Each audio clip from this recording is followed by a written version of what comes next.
When should you take antibiotics for a diverticulitis flare-up?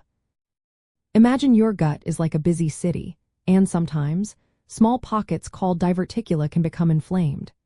When this happens, it's called diverticulitis, and knowing when to use antibiotics is key.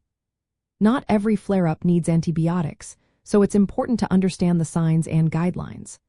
For mild cases where symptoms are just discomfort or mild pain without fever or signs of infection spreading, antibiotics are often not necessary. Your body's immune system can usually handle the inflammation with rest, a liquid diet, and pain relief. Recent research shows that antibiotics in uncomplicated diverticulitis don't necessarily speed recovery or prevent future episodes.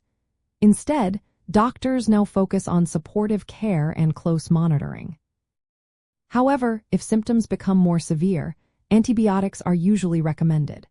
Signs that suggest antibiotics are needed include high fever, intense abdominal pain, inability to keep food or liquids down, or if imaging shows complications like an abscess or perforation. These situations indicate an infection that needs medical intervention to prevent worsening or spreading.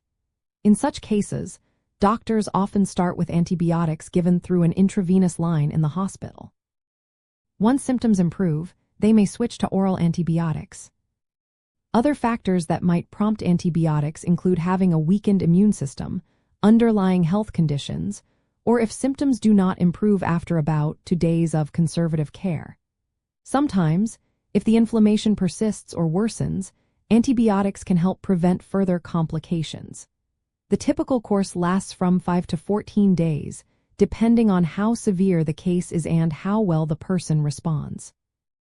Common antibiotics used include combinations like amoxicillin with clavulanate or ciprofloxacin with metronidazole, which target both types of bacteria that can cause infection.